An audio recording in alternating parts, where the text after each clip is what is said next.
welcome back to my channel. I'm Kirsten, and today we're going to be talking about one of my favorite books in the universe. And we're going to be kind of doing a book review. I'm going to be talking a little bit about the author and the illustrator of the book as well, and just the characters and my thoughts itself. So let's get into the video.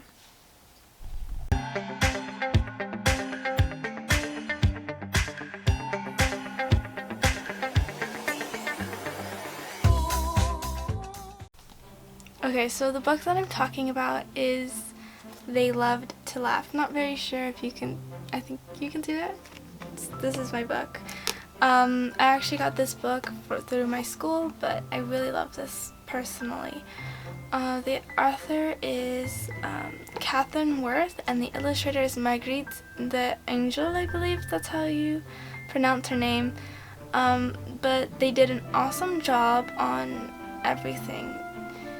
So the book is about a girl named Martia, and she gets orphaned after her parents have typhoid fever, and the only person around her is the doctor himself that was taking care of her parents. So he decides to do a very Quaker and I guess just a lovely thing. He takes her back home to his home with all of his family, and she does have relatives, but the relatives are quite way away.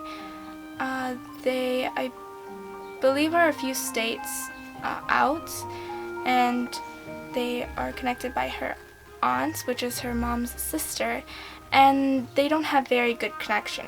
The aunt is more rich and I guess has more money and just a little bit of a snob. And she has very bad connections with her mother because her mother married the father, which didn't have money, I guess, and it just really caused a conflict. But so she decides to go back with the doctor to his home, and the doctor has 5 children, currently 5 boys and 1 girl that are currently living with him. He has a few other children, a few passed away, and a few are off in the world. But he has 5 boys, and their names are, let me see, Jonathan, Clayton, Brasilia, is it Addison? I can't remember. They have so many names. It's a lot. And the daughter is Ruth. And they also have the grandfather, Daniel, and he is just a lovely character.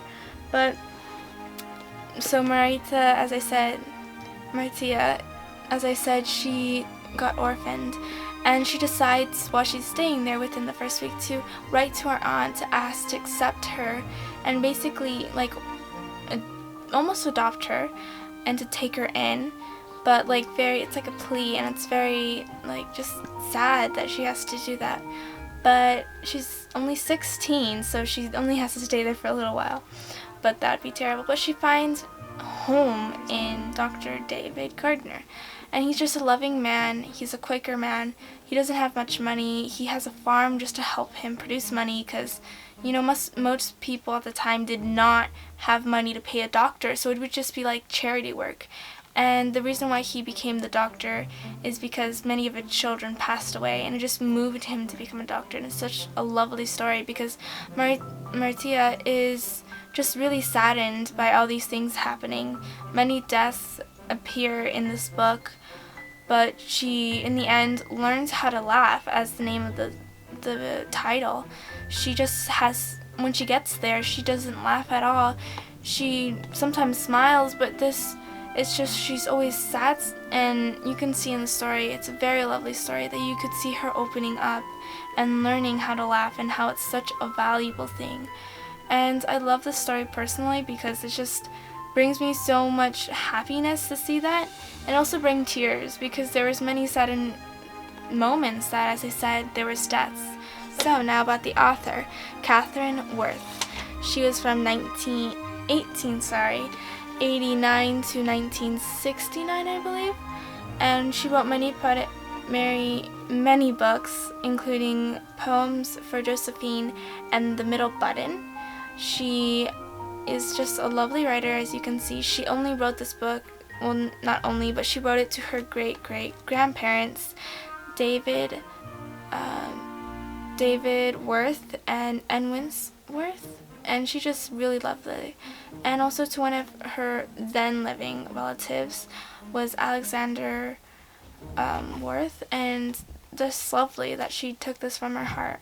She also graduated from Converse College in 1920, I believe, and I did not find any pictures of her, which I was very sad, because I always research my author and I want to see a picture to see what they were like, but sadly there was no pictures that I found of her, only some actress, which was terribly sad for me.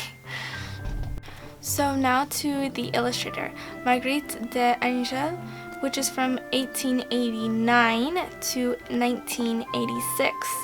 She actually was a very accomplished person with quite many medals. She was an American author and illustrator of children's books.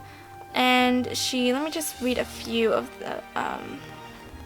the awards she has, which is the Regina Medal, John Newbery, and the Caldecott Medal. I said that weirdly. And she was born of one of 6 children in Michigan, and she died actually she died very within her years, 98, which she lived very long, and I think she did well accomplished in her life, which is wonderful. So my personal thoughts about this book, I was just immediately when I saw it at first, I was like, oh, I'm gonna read this book? That's pretty cool. And if you're reading the book for school, you want it to be fun. And lo and behold, I was right. It was such a lovely book from a 14-year-old girl. I really love this book, and I really recommend it for other, children.